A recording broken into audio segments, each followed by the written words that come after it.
Welcome to the Roving Reporter segment of Impact, where we spotlight special events and organizations in and around the capital region. This week, we're spotlighting National Nutrition Month with fitness expert Nancy Gildersleeve of the Capital District YMCA. People are busy, lives are busy, our families, our kids are involved in things, we have jobs, and really people know how to eat properly, but it's often not convenient.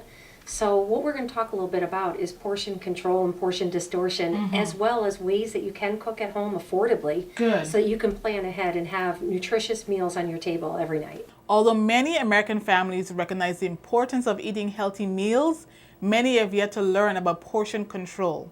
Here is Nancy with a simple visual example of how we can begin to learn and implement portion control. Where do we begin? Well, Huldah, I think it's important for a lot of folks need sometimes a visual to Yes. understand really what truly a portion of something looks like. And one of the things I just wanted to talk about is just a typical dinner plate. Just the difference between sizes. You know, you may find either one of these in your home, but sometimes we go out to dinner at a restaurant and it may even be bigger than this. If you look at how big this plate is, it truly is almost the same exact size as this inside. However, what we do is we use the extra part on here to add additional foods. Pay for it. For servings, that's true. So what I want to do is just start out with the smaller plate. And that's one of the things we can do is just when you're starting to prepare your food and starting to put your food on your plate, start out with a smaller plate. A lot of times we know how to eat healthy. That's true. But it takes some planning. It takes some time and some preparation. A serving of protein, which is your meat, your chicken, your fish, is generally 3 ounces. And a lot of things that we can use are just general things that we typically would have in our household. So for example, this is just a household scale. You could put your chicken on here or your tuna or your beef, and you could measure out 3 ounces. Yes. And so this comes in very handy if you have one. You can pick one of these up pretty much anywhere at any of the stores.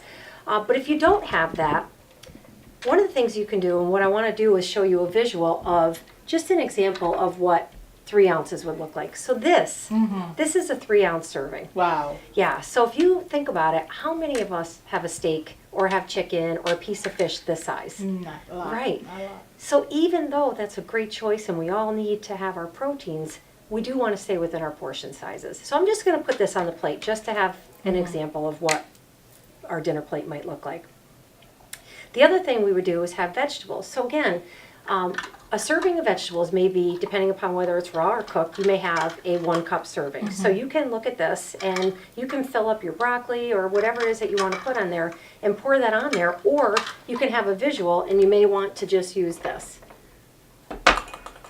So if you think about it, this is your serving of your fruit or your vegetable. Exactly.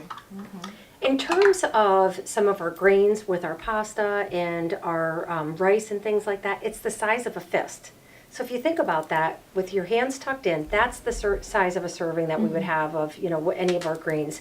But what we're also going to talk about is our bread, things that, whole wheat bread, or sometimes we have rolls or, bagels or whatnot. And it's important to remember to stay within the portion of that. Sometimes when we buy the loaf ourselves and we cut it, we cut ourselves a nice thick slice like this. This is a serving of a whole wheat piece of whole wheat bread. So look at the thickness of this. So, I mean, that's if you have a couple of those are portions. That's overindulging or having additional portions that, additional servings. And then the other thing is that you want to think about is the fats that you use. So we all, put margarine or butter of some sort. This right here, this is a serving of our fats. So we'll put that right there on our bread. When it comes time for our dairy or we have, some cheese or whatnot, we'll cut ourselves a slice of cheese, and you may even be munching on that while you're cooking your meal thinking that's a great choice. But when we think about what a serving of cheese looks like, that's this. Yeah. So, we might start out with that, but having a couple of them, all of a sudden now we've had 3 servings of cheese or 4 servings of cheese. Without knowing it. Without even knowing it. But another, when we're pouring your milk and you have a nice big glass and you think milk, it's a fabulous choice, it's a great choice, but what truly is a portion of milk? And that would be a cup about this size here. So you can see just how small these servings are. You know, how much do Americans overeat? Yeah. And sometimes it's even the good stuff that we're eating, but everything has calories, and sometimes we're just eating too much. When it comes to the subject of portion control, many fear a smaller meal will not be fulfilling. If you're choosing the right foods, they are filling. When you go to the market, some of the things that you want to do to be able to eat healthy on a budget or an affordable way would be to plan ahead. Think about what your meals may look like for the week and buy in bulk. So you may buy a large bag of carrots and use them throughout the week for a couple of different recipes. Same thing with, you know, any kind of proteins, meats that you choose. Buy a serving, a family size pack. Freeze what you're not using right away, and, you know, throughout the week take it out and use that to cook. Another thing is when it comes time to fruits or vegetables, think about the foods that are in season. Those are generally the ones that, you know, are most available at a reduced rate. So at this time of year, there's going to be squashes and things like that, apples, but buy in season. And when you're planning, before you go to the grocery store, think about what your meals look like for the week and make sure that you get everything ahead. A lot of times people find success when they start on Sunday or they start on Monday and they make their meals for the week.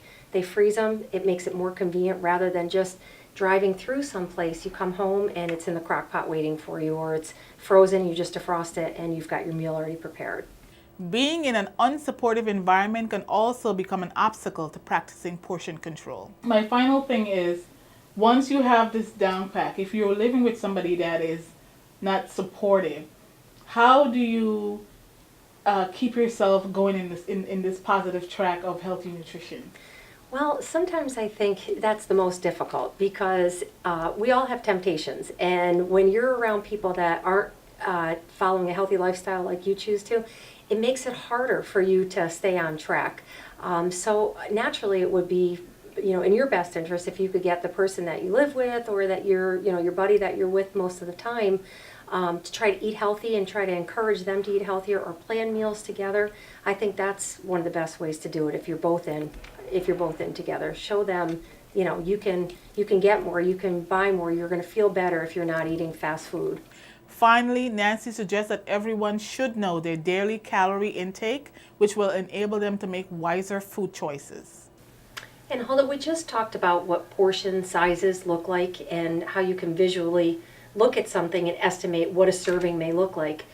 But in addition to that, it's important to remember how many calories you have per day.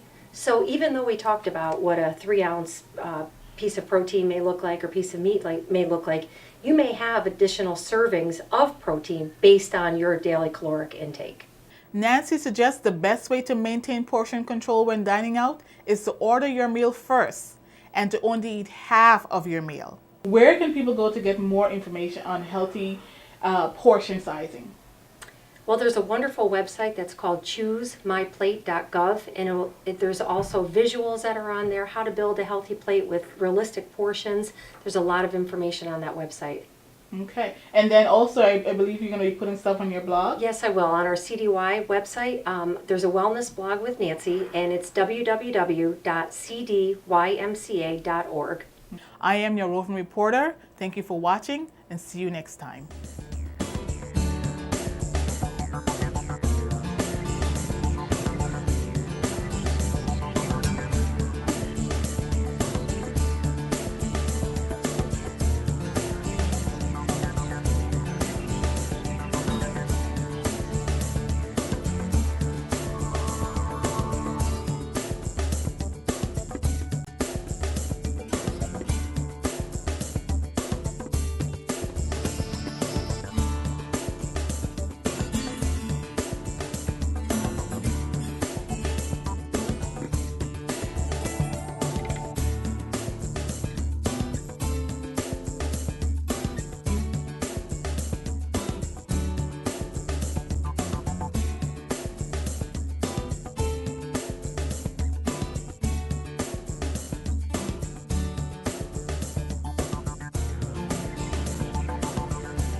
Proctors, bringing the best in arts, education, and entertainment.